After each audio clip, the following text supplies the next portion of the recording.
저는 서울에 살고 있는 40대 자영업자입니다. 평소에는 다른 분들의 사연만 듣다가 오늘은 제 이야기를 나누고 싶어서 이렇게 글을 쓰게 되었어요. 주제는 무려 10년 동안 공무원 시험을 준비한 제 남편에 대한 이야기입니다. 끝에는 속이 시원해지는 반전이 있으니 꼭 끝까지 함께 해주세요. 그럼 시작할게요. 여러분은 사랑을 믿으시나요? 사실 저는 남녀 간의 사랑만큼 무질서한 것도 없다고 생각해요. 사랑은 단지 호르몬의 일시적인 작용으로 인한 성적인 끌림일 뿐, 그게 사라지면 남는 건 아무것도 아니라고 생각하죠. 잘 지내는 부부들도 사랑이 아니라 가족 간의 정으로 살아가는 것이라고 믿어요. 아마도 이런 냉소적인 성격은 부모님의 영향이 큰 것 같아요. 제가 기억하는 부모님은 늘 다투는 모습뿐이었거든요.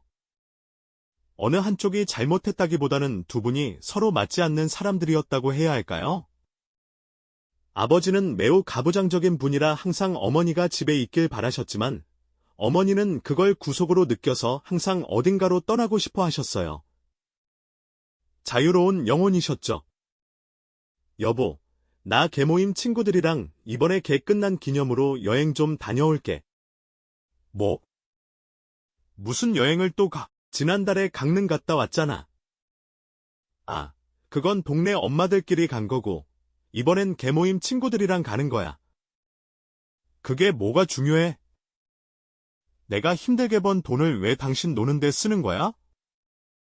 아, 왜 그런 식으로 말해? 당신이 내 돈으로 펑펑 쓰는 동안 나는 밖에서 힘들게 일하고, 집에 와서 혼자 밥 차려 먹어야 하는 것도 모자라서. 아, 됐어. 하지마. 아, 누가 보면 내가 집에서 노는 줄 알겠네? 당신만 힘들어? 나도 집안일 하고 경이 키우느라 얼마나 힘든 줄 알아? 내가 1년 365일 나가서 노는 것도 아니고 한 달에 한두 번 친구들 만나서 숨 좀 쉬겠다는데 그게 그렇게 못마땅해? 정말 당신하고 있으면 숨 막혀 죽겠어. 답답해서 살 수가 없다고. 싸움은 늘 이런 식으로 시작되었어요. 시간이 흐를수록 다툼은 더 잦아지고 더 격렬해졌죠. 결국 제가 14살이 되던 해에 엄마는 집을 나가셨어요.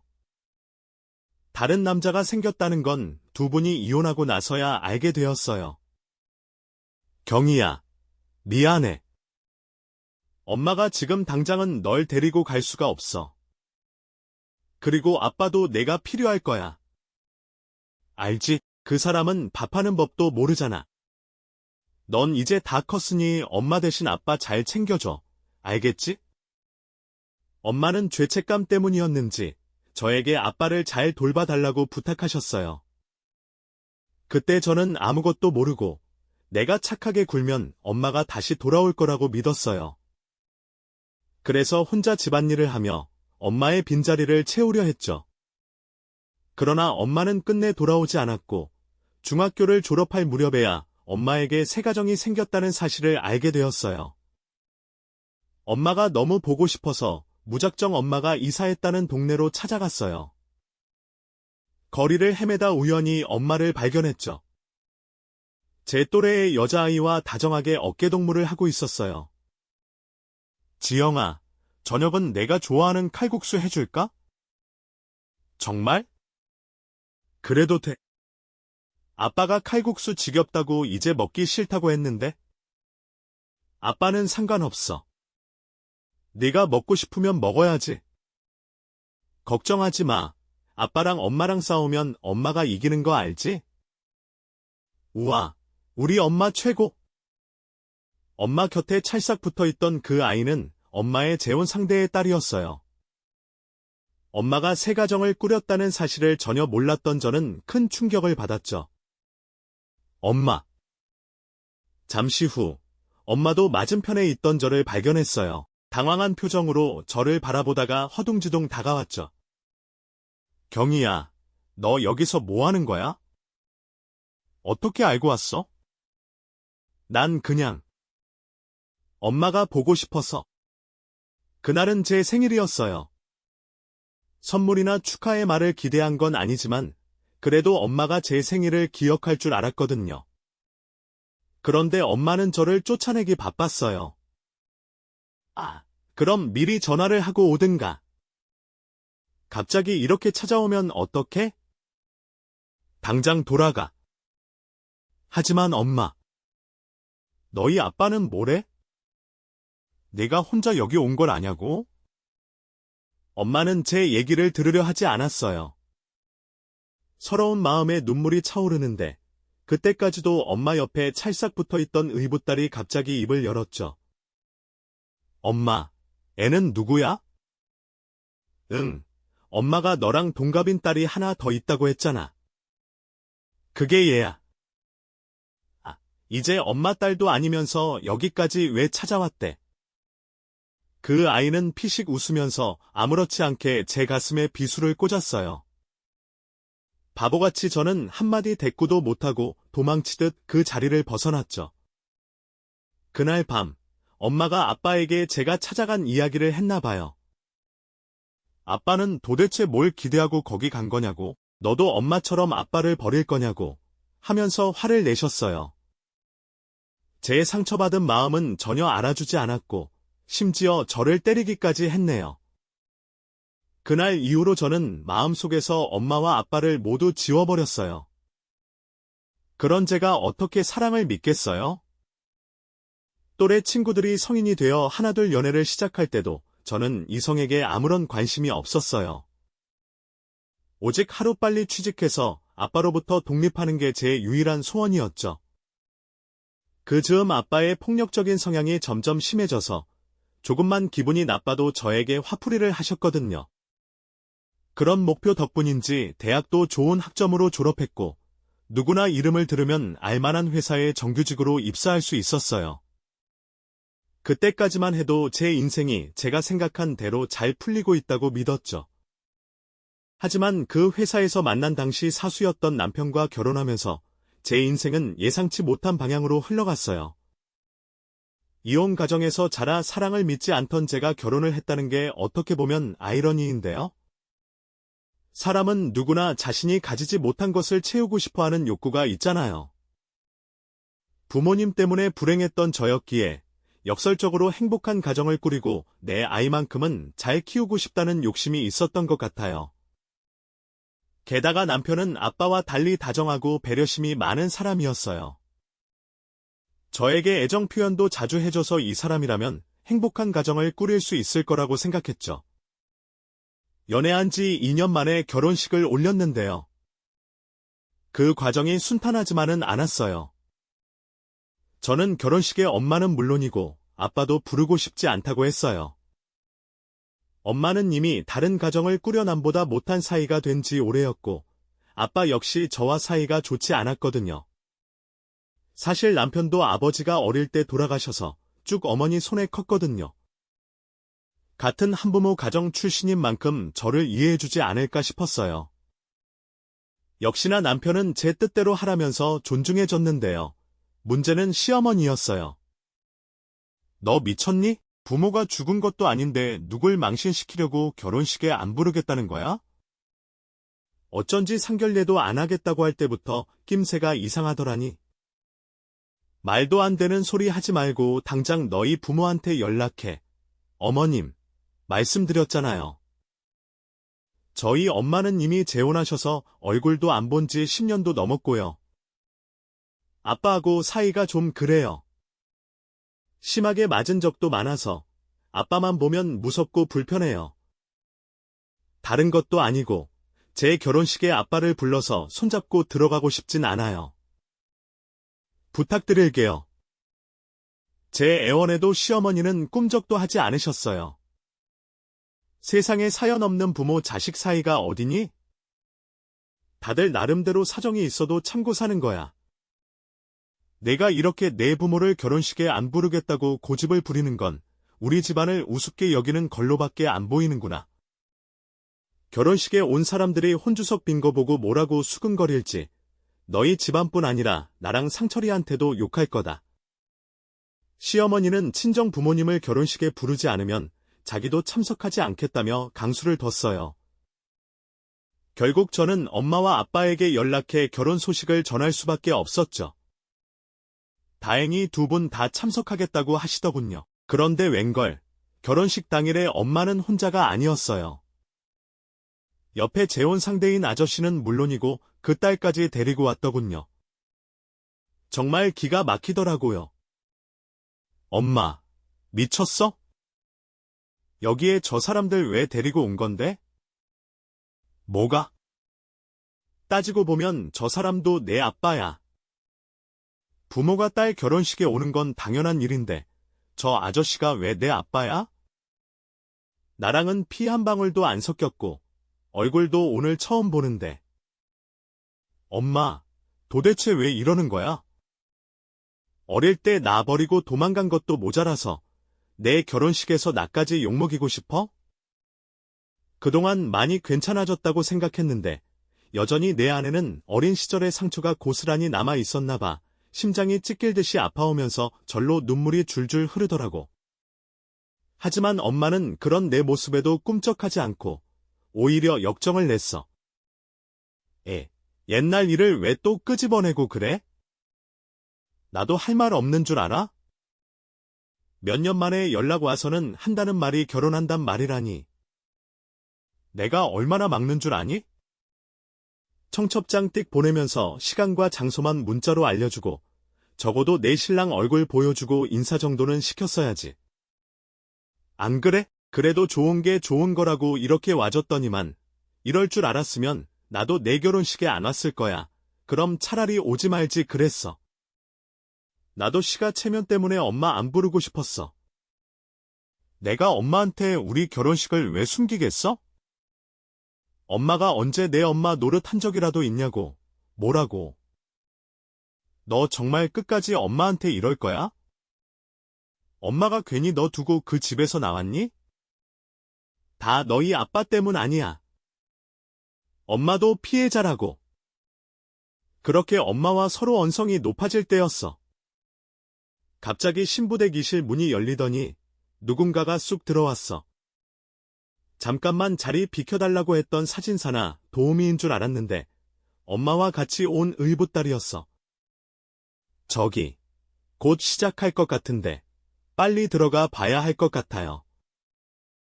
눈치를 보며 다가온 의붓딸이 조심스럽게 말을 걸었어. 죄송해요. 제가 생각이 짧았어요. 엄마가 어릴 때부터 경희 씨 얘기를 많이 해서 저는 경희 씨를 진짜 제 친자매처럼 생각하고 있었거든요. 그래서 결혼한다는 얘기를 들었을 때 너무 기뻤고 꼭 축하해주고 싶었어요. 조금만 생각해보면 경희 씨가 저랑 아빠를 불편해할 거라는 걸 알았을 텐데 아빠랑 저는 식장 안에 들어가지 않고 근처 카페에 있으려고요. 그러니까 너무 속상해 말고 울지 마세요. 이런 좋은 날 신부 얼굴이 이게 뭐예요? 그러면서 엄마의 의붓딸이 내게 손수건을 내밀었어. 어린 날의 기억과는 너무 다른 모습이라 얼마나 놀랐는지 몰라. 나는 얼떨결에 그 손수건을 받아들었고 눈물을 닦는 사이 그 딸이 엄마를 진정시켜 데리고 나가더라고. 식이 시작됐을 때 엄마의 재혼 상대와 의붓딸은 보이지 않았고 다행히 나는 큰 탈 없이 결혼식을 마칠 수 있었어. 저를 배려해준 엄마의 의붓딸이 고마우면서도 괜히 미안한 마음이 들더라고. 그래서 신혼여행을 다녀온 뒤 엄마의 의붓딸에게 연락해 따로 만났어. 저 모르게 축의금까지 했던 터라 그냥 모른 척하기가 그렇더라고. 여행 가서 샀던 선물을 내밀며 그때 고마웠다고 하니 그녀는 쑥스러워하더군요. 속에 있던 얘기를 먼저 허심탄회하게 털어놓기도 했고요. 사실 우리 어릴 때 한 번 만난 적 있잖아요. 그때 제가 경희 씨한테 너무 못되게 굴었던 것 같아서 계속 사과하고 싶었어요. 전 친엄마가 일찍 돌아가셔서 경희 씨가 계속 부러웠거든요. 제가 부러웠다고요? 지금 엄마랑 같이 한 집에서 사이좋게 잘 살고 있는 건 당신이잖아요. 아무리 그래도 어떻게 핏줄을 이기겠어요? 엄마가 내색은 안 해도 경희 씨 많이 그리워했어요. 어릴 때 저한테도 경희 씨 칭찬을 얼마나 많이 했는데요. 그랬구나. 전 몰랐어요. 어쨌든 이렇게 경희 씨 다시 만나니까 좋네요. 앞으로도 종종 연락해도 될까요? 전 외동이라 줄곧 형제자매가 갖고 싶었거든요. 엄마의 의붓딸이 솔직하게 속에 있던 얘기를 해줬기 때문일까요? 예전처럼 그 사람이 그렇게 밉지만은 않았어요. 그래서 고민하다가 그렇게 하자고 얘기했고, 그 뒤로도 종종 엄마의 의붓딸을 만났죠. 그 애. 그러니까 지영이와 저는 생각보다 통하는 점이 많았어요. 취미나 관심사가 비슷해서 한번 얘기를 시작하면 대화가 끊이질 않았죠. 자연스레 서로 말도 놓게 됐고요. 친자매까지는 아니지만 친구처럼 관계가 발전하게 됐어요. 지영이는 제가 힘들 때도 큰 의지처가 되어줬어요. 사실 결혼하고 좋았던 건 신혼 때 잠깐뿐이었고, 그 뒤로는 시어머니의 시집살이 때문에 너무 힘들었거든요. 따로 살면 좀 나았을 텐데, 효자였던 남편은 자기가 결혼했다고 시어머니를 혼자 살게 하고 싶어 하지 않았어요. 많은 갈등이 있었지만 결국 합가를 하게 됐고요. 시어머니는 제가 신혼여행에서 돌아오자마자 마치마를 던져주시면서 얼른 집안 싹 다 청소하고 차리라고 말했어요. 하지만 그건 합가를 결정한 뒤부터 어느 정도 각오했던 일이기에 견딜 수 있었어요. 정말 힘들었던 건 남편의 예상치 못한 행동이었어요. 결혼한 지 3년쯤 됐을까요? 당시 저는 딸아이를 낳고 육아 휴직 중이었어요. 대기업이 그런 쪽으로 복지가 잘 돼 있었거든요. 아이를 키워본 분들은 아시겠지만 집에서 애 키우고 살림하는 게 결코 쉬운 일이 아니에요. 특히 저는 친정이 멀리 있어서 육아를 도와줄 사람이 없었고 시어머니도 집에선 손도 까딱하지 않으셨어요. 딸도 많이 울고 보채서 하루 종일 집에 갇혀 밥도 제대로 못 먹고 쪽잠을 자며 육아를 했죠. 물론 딸이 어느 정도 크면서 숨을 좀 돌릴 수 있었지만요. 그런데 남편은 그런 저를 집에서 노는 것처럼 보았나 봐요. 걸핏하면 제가 부럽다는 둥, 저처럼 살고 싶다는 둥, 푸념을 하더라고요. 오늘도 야근 확정이야. 아이 진짜 회사 가기 싫다. 나도 당신처럼 집에서 그냥 애 키우면서 살림이나 하고 싶어. 살림하고 애 키우는 게 뭐 쉬운 줄 알아? 난 오히려 빨리 복직하고 싶거든. 그래. 그럼 당신 복직해. 내가 집에서 밥하고 수정이 키울 테니까? 처음엔 그냥 농담하는 줄 알았어요. 그런데 얼마 후 남편은 제게 상의조차 하지 않고 정말로 회사를 그만둬 버렸어요. 처음엔 길게 휴가를 냈다고 거짓말을 했는데 너무 오래 집에 있길래 수상해서 캐물었더니 그제야 진실을 말하더군요. 정말 얼마나 경악했는지 모릅니다. 당신 미쳤어? 나한테 한마디 말도 없이 회사를 그만두면 어떡해? 내가 오죽했으면 그랬겠어? 일은 허구한 날 나만 하는데 성과는 나오는 족족 위에서 다 가로채 가고 스트레스 때문에 요즘 머리도 빠지고 위염도 생겼어. 나 진짜 더는 못하겠어. 나도 살고 싶어서 한 선택이니까 당신이 이해 좀 해줘. 아무리 그래도 그렇지. 당신은 우리 집 가장이잖아. 수정이가 클수록 앞으로 교육비나 모든 돈이 더 들어갈 텐데 어쩌려고 그래? 누가 그냥 집에서 계속 논대? 나 공무원 시험 준비할 거야. 공무원 시험. 그게 말처럼 쉬운 줄 알아? 알지. 하지만 이번에 고모부의 조카가 공무원 됐잖아. 월급은 적어도 6시 칼퇴근에 야근도 없고 정년 보장까지 되잖아. 나이 들수록 안정성이 최고인데 나도 공무원 할 거야. 당신도 나 알잖아. 어릴 때부터 머리 좋고 공부도 잘했던 거. 그렇게 남편의 수험 생활이 시작됐습니다. 남편이 나름 자존심이 있어서 9급이나 7급은 죽어도 싫고 꼭 5급을 보겠다고 하더라고요. 그런데 5급 행정고시는 제가 알기론 어지간한 사람들도 번번이 떨어지는 시험이잖아요. 남편이 나름 독서실까지 끊어서 열심히 공부했지만 솔직히 걱정이 많이 됐어요. 그리고 아니나 다를까, 남편은 이듬해 시험에서 1차 합격도 못하고 똑 떨어져 버렸죠. 내가 너무 자만했어. 인강이랑 독학으로 할 게 아니라 학원을 다녔어야 했는데, 학원에서 시사 및 기출문제 유형 같은 걸 쫙 전수해 주더라고.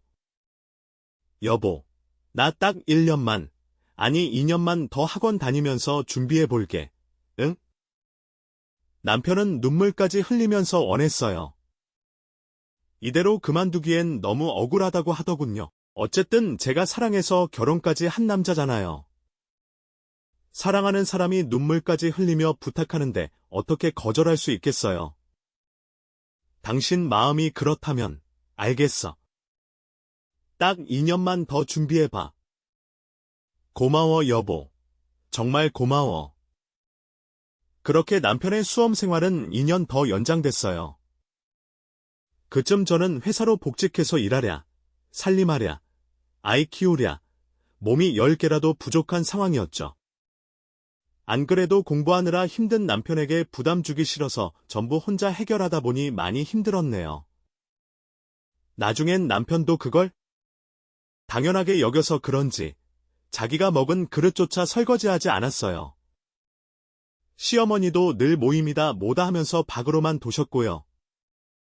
그래도 꼭 참고 어떻게든 버텼는데 제가 회사에서 중요한 프로젝트를 맡으면서부터 갈등이 시작됐어요.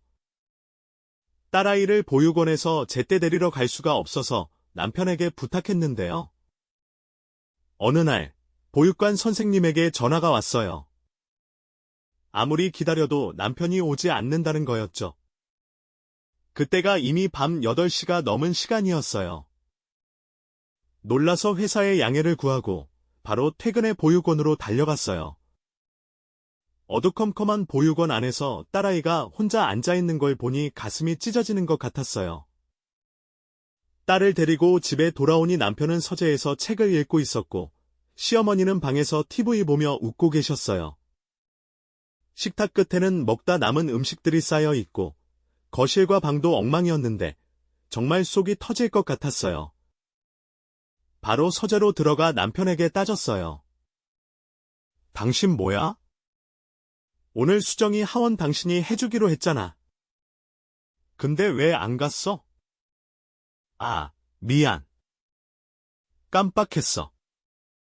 오늘 1차 시험 결과 나오는 날이라. 깜빡할 게 따로 있지.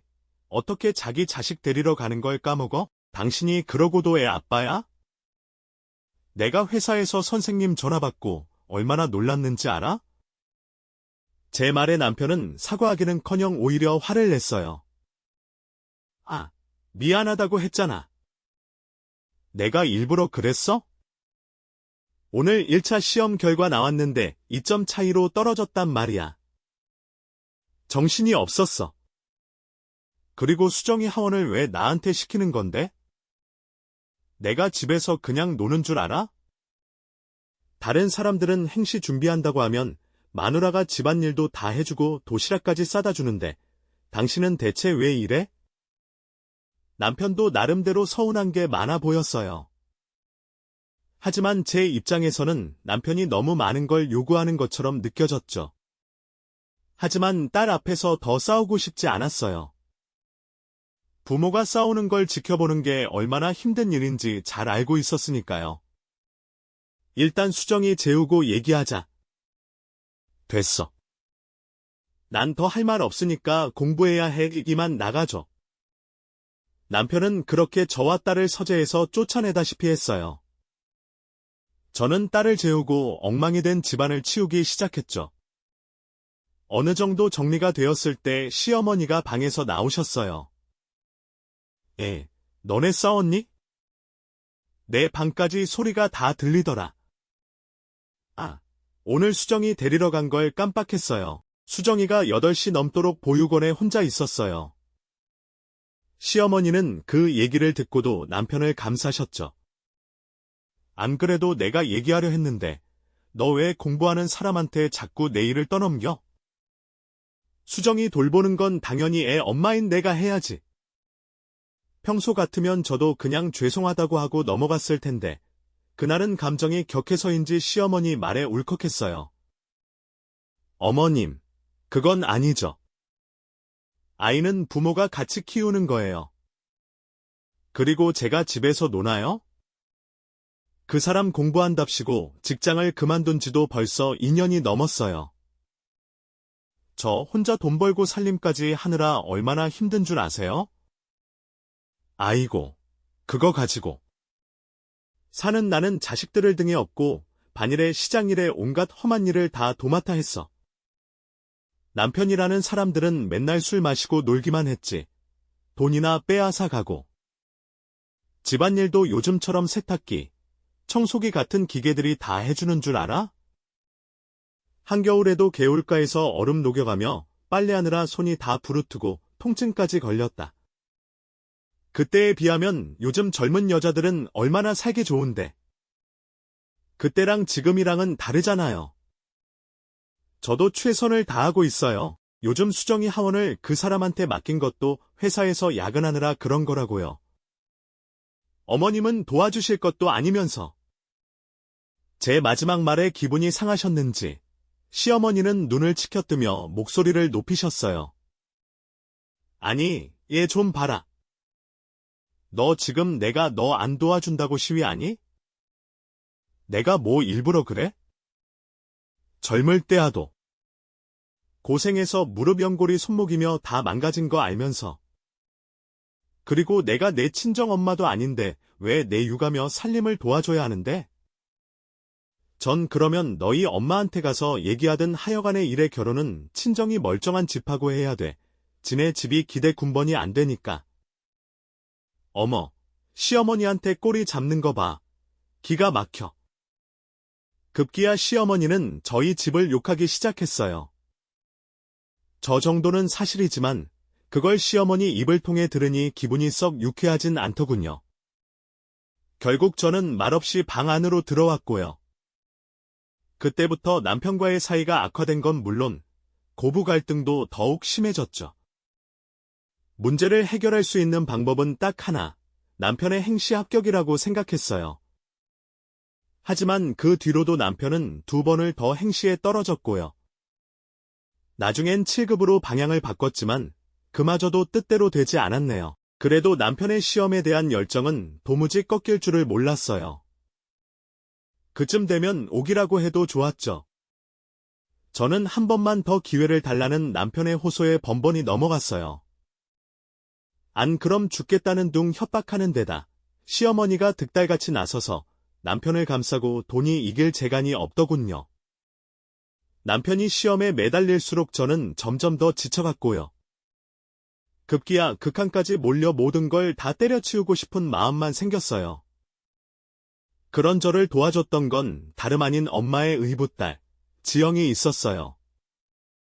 종종 지영이를 만나 속에 있는 얘기를 털어놓곤 했는데요. 그럴 때마다 지영이는 저를 위로해주고 또 때때로 딸의 유치원 하원을 대신해주기도 했어요. 고마워, 지영아. 맨날 너한테 이런 부탁만 하게 되네? 나중에 너 결혼해서 애 낳으면 내가 정말 많이 도와줄게. 됐어. 우리 사이에 뭐 이런 게 별거라고. 앞으로도 나 필요하면 언제든지 얘기해. 그런 지영이의 말이 얼마나 큰 힘이 됐는지 몰라요. 그래서 염치 없지만 그 뒤로도 종종 지영이에게 딸을 맡기곤 했어요. 물론 그때마다 감사의 표시로 돈이나 선물 같은 걸 주는 것도 잊지 않았고요. 어쨌든 그러다 보니 자연스럽게 지영이가 저희 집을 들락날락 거리게 됐어요. 그냥 돌려보내기 못해서 같이 저녁을 먹는 날도 많았는데요. 그러다 보니 남편이나 시어머니와도 안면을 트게 됐네요. 물론 남편도 시어머니도 지영이가 외부인이라 그런지 달가워하지 않았는데요. 한 번은 남편이 제게 그러더군요. 여보, 그 여자 앞으로도 계속 집에 들이게. 당신이랑 피 섞인 진짜 친자매도 아닌데 좀 그렇지 않아? 우리 엄마 딸이면 나한테 자매나 마찬가지야. 왜? 불편해? 아, 당연히 불편하지. 아, 내 집인데 옷도 편하게 못 입고 밥 먹을 때도 신경 쓰이고. 그럼 나 야근할 때 당신이 수정이 하원시킬래? 저녁이랑 간식도 챙겨주고, 숙제도 봐주고? 어머님은 허리 아프다, 약속 있다, 이런저런 핑계대면서 절대 안 하시는 거 당신도 알잖아. 제 말에 남편은 바로 꼬리를 내리더군요. 아이, 뭘 또 그렇게 말하고 그래. 아, 내가 공부하느라 바빠서 그런 거 알면서. 아, 내가 얼른 합격해야 당신이랑 수정이도 편해지지. 누가 보래? 근데 나도 혼자 수정이 키우랴, 회사 다니랴, 살림하랴 얼마나 힘든 줄 알아? 밤에 자려고 누우면 삭신이 다 쑤신다고. 우리 상황이 뭐 돈으로 사람 쓸 수도 없는 상황인데 그거 알고 지영이가 먼저 도와주겠다고 한 거야. 나한테 은인이나 다름없는데 저녁이라도 먹여보내야지. 아이, 그래. 알겠어. 앞으로 그 여자 오는 거 놔도 더는 아무 말 안 할게. 제 말에 체념한 걸까요? 그 뒤로 남편은 지영이가 와도 더는 불편한 내색을 하지 않았고요. 커피를 타준다든지 말을 걸면서 나름 잘 지내려고 노력했어요. 지영이도 나름 싹싹한 구석이 있어서요. 제가 시어머니와 남편 눈치 본다는 걸 알았는지 언젠가부터 이런저런 작은 선물을 챙겨오더라고요. 주로 시어머니가 좋아하는 양갱이나 약과 같은 전통 과자였죠. 그러지 말라고 해도 좋은 게 좋은 거 아니겠냐며 나중엔 남편은 물론 시어머니마저 지영이한테 마음을 열더군요. 아이, 사돈 처녀가 몰랐는데 참하고 예뻐. 남자들한테도 인기 많지? 에이, 인기가 많긴요. 저 아직까지 남자친구 사귄 적이 한 번도 없는 거려. 아유, 완전 천연 기념물이네? 내가 주변에 괜찮은 남자 있으면 소개해줄게. 정말요? 그럼 저 진짜로 기대해요. 비만하면 안 돼요. 지영이는 제가 어려워하는 시어머니와도 잘만 지내더라고요 뭐. 진짜 며느리와 시어머니 사이가 아니라서 가능한 일이었겠지만 그래도 내심 지영이가 부러웠네요. 지영이 친부가 사업을 해서 경제적으로 넉넉하다는 것도 그랬고요. 아, 물론 지영이 앞에서 내색 한 번 없었지만요. 그런데 언젠가부터 지영이가 좀 이상해지기 시작했어요. 제가 만나자고 해도 바쁘다면서 좀처럼 나오질 않고요. 친조카처럼 챙기던 저희 딸의 더는 안부조차 묻지 않더군요. 답답한 마음에 대놓고 물어봤어요. 지영아, 내가 너한테 뭐 실수한 거 있어? 뭐, 갑자기 그게 무슨 말이야? 그런 적 없는데.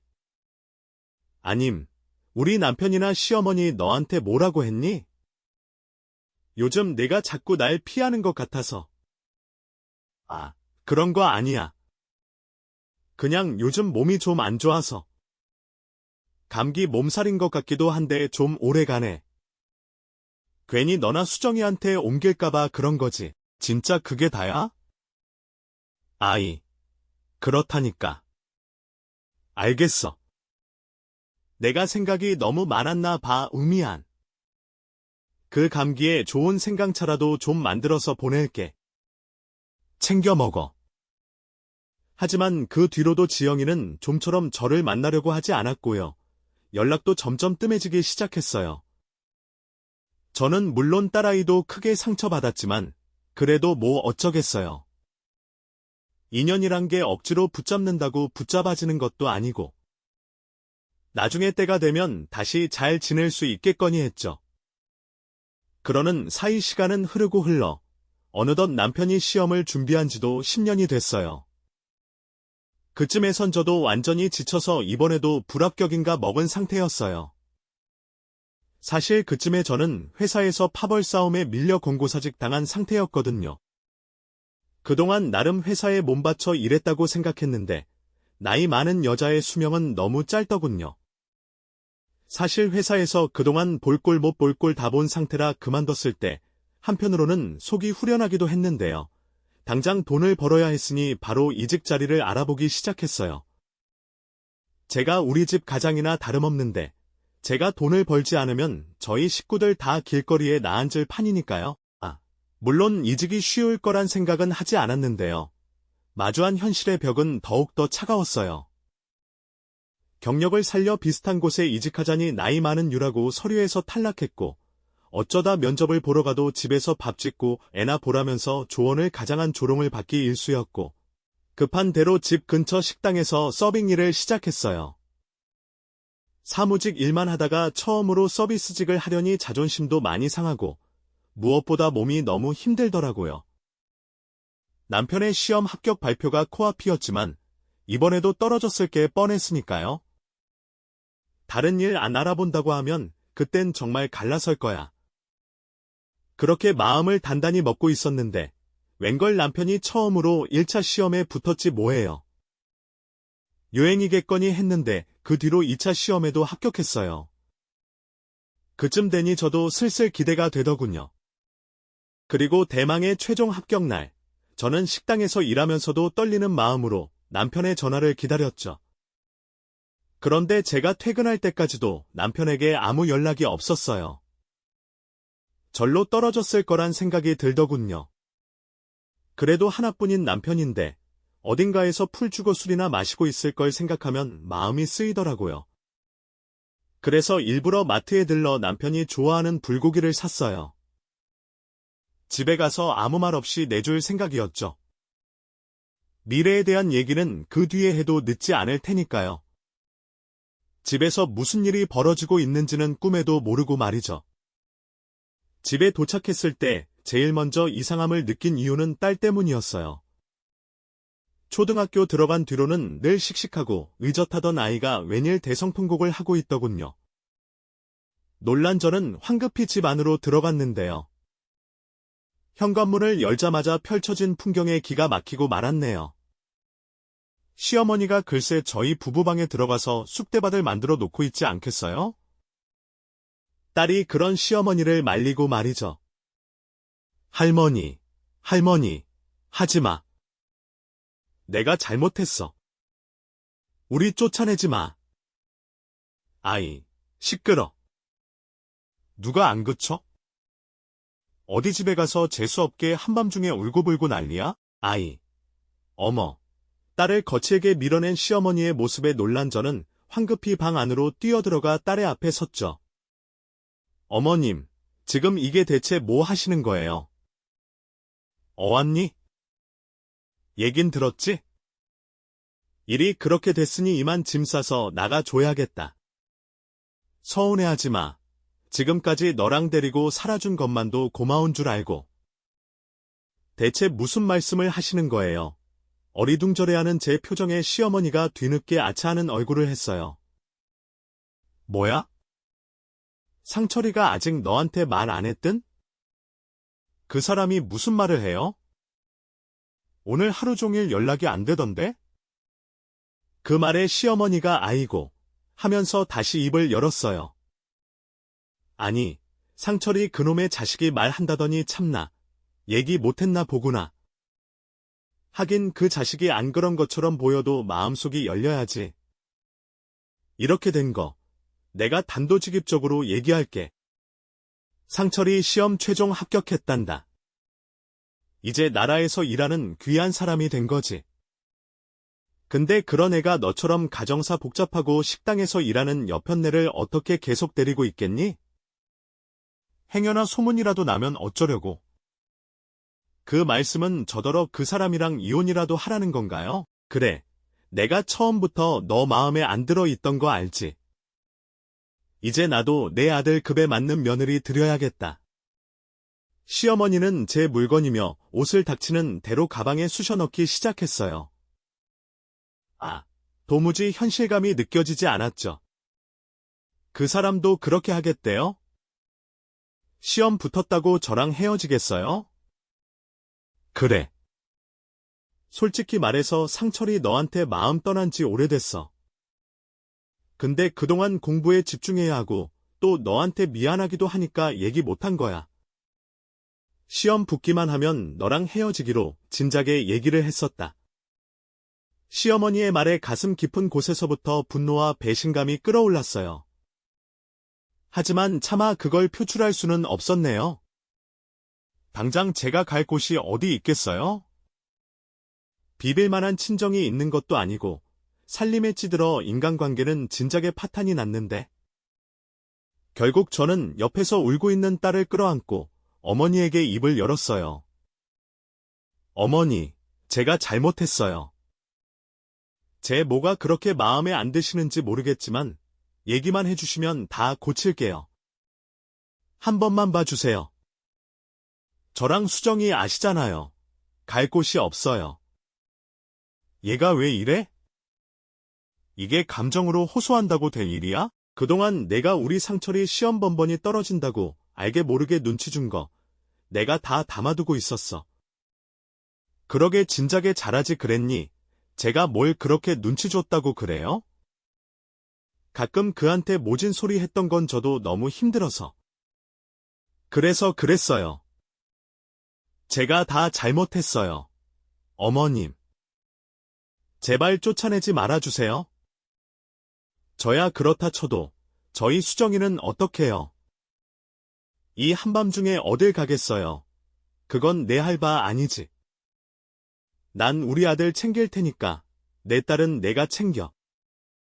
모질게 나오는 시어머니 앞에서 저는 울며불며 잘못했다고 빌었어요. 잘못한 건 아무것도 없는데 말이죠. 그런데 그렇게 한 5분쯤 지났을까요? 갑자기 현관문이 열리는 소리가 들렸어요. 소리가 나더니 누군가 안으로 들어왔어요. 다름 아닌 남편이었고, 그런데 남편은 혼자가 아니었어요. 글쎄, 엄마의 의붓딸인 지영이와 같이 들어오는 게 아니겠어요?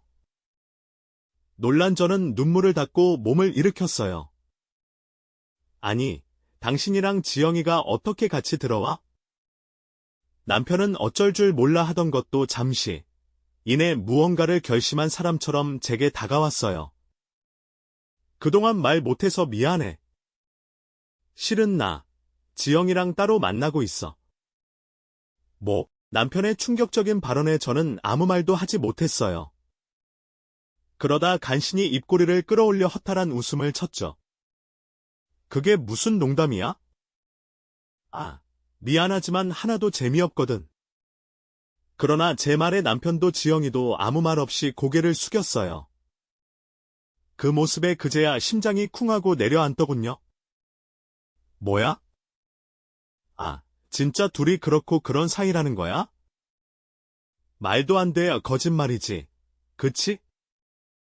지영아, 얘기해봐. 내가 나한테 이럴 순 없는 거잖아. 다 거짓말이지? 미안해, 경희야. 나도 그러려고 그런 건 아니었는데. 이 사람 마음이란 게 나도 어쩔 수가 없는 거더라. 너한테 너무 미안해서 일부러 연락도 끊고 거리도 뒀는데 오빠가 나 없으면 죽겠다고, 시험도 다 망칠 것 같다고 울고불고 해서 어쩔 수가 없었어. 정말 미안해. 지영이의 사과에 온몸이 바들바들 떨리기 시작했어요. 문득 과거의 지영이와 첫 만남이 떠오르던 저희 엄마를 빼앗은 채 의기양양하게 웃던 그 모습이 말이죠. 저는 끓어오르는 감정을 참지 못하고 그대로 지영이의 뺨을 후려쳤어요. 너 일부러 그런 거지?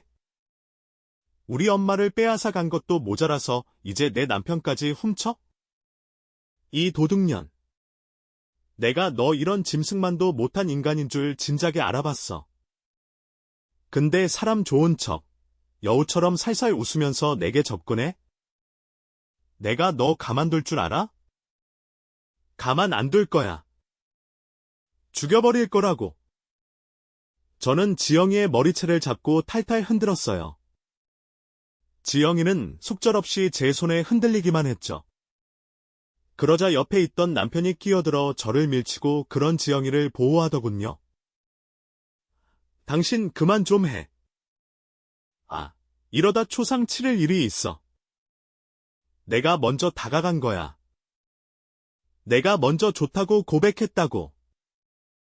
잘못은 다 내가 했으니까 지영이 건드리지 마. 솔직히 지영이 때문에 우리 사이가 이렇게 된 것 같아. 나 진작에 당신한테 정이 떨어진 지 오래됐어. 당신은 허구한 날 나한테 바가지만 긁었지. 해준 게 뭐가 있는데? 지영이 아니었으면 나 이번 시험 합격하지도 못했어. 세상에 다시 없을 사랑꾼인 척재 앞에서 상간녀를 감싸는 남편을 보고 있자니 억장이 무너졌어요. 저는 그대로 주저앉아 오열하기 시작했죠. 그런데 바로 그때였어요. 갑자기 제 핸드폰이 진동하기 시작했죠. 상황인 만큼 받지 않으려고 했는데요. 너무 끈질기게 울려서 결국 울다 말고 전화를 받았네요. 그런데 상대방이 찾는 건 제가 아니었어요. 여보세요? 그 윤상철 씨 아내분 되시죠? 윤상철 씨가 비상 연락에 남기신 연락처를 적어서 이렇게 연락드리게 됐는데요. 네, 제가 집사람은 맞는데 어디시죠? 무슨 일이세요? 여기 운영처인데요. 윤상철 씨 합격 관련해서 문제가 좀 생겨서요. 네? 문제가 생기다니요? 그게 동명이인이 있어서 발표가 잘못 나갔습니다.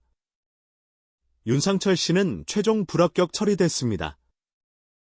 바로 정정하긴 했는데 그 사이에 확인을 하신 것 같더라고요. 그래서 따로 연락드렸는데 도통 전화를 안 받으셨어요. 그 말에 어안이 벙벙해졌어요. 남편이 있으니 직접 통화하라고 했죠. 잠시 후 남편이 전화를 넘겨받았고요. 남편의 얼굴이 순식간에 백지장처럼 하얗게 질렸어요. 아니, 그게 대체 무슨 말씀입니까? 세상에 이런 법이 어디 있어요? 전 분명히 합격이라고 된 걸 확인했다고요. 이대로 내가 가만히 있을 것 같아? 당신들 다 고소할 거야. 남편은 씩씩대면서 전화를 끊었어요. 옆에 있던 시어머니가 무슨 일이냐고 물어봤고 남편은 조금 전 있었던 일을 설명했죠. 시어머니는 불안해하면서 어쩔 줄 몰라 하더군요. 예, 말도 안 돼. 무슨 착오가 있었던 모양인데. 어떻게? 아, 그럼 너 이대로 불합격인 거니? 그런 거야. 네가 10년 동안 얼마나 고생했는데. 아, 아닐 거야. 난 분명히 합격이라는 문구를 봤다고. 일단 내일 운영처 가서 얘기를 해봐야겠어. 참 웃기죠? 그 순간 지영이, 아니 그 상간녀의 표정이 움찔하더군요. 뭐야? 제대로 확인도 안 하고 뭐 한 거야? 나한테 분명히 합격이라고 했잖아. 아니, 나도 분명히 확인했다고. 됐어.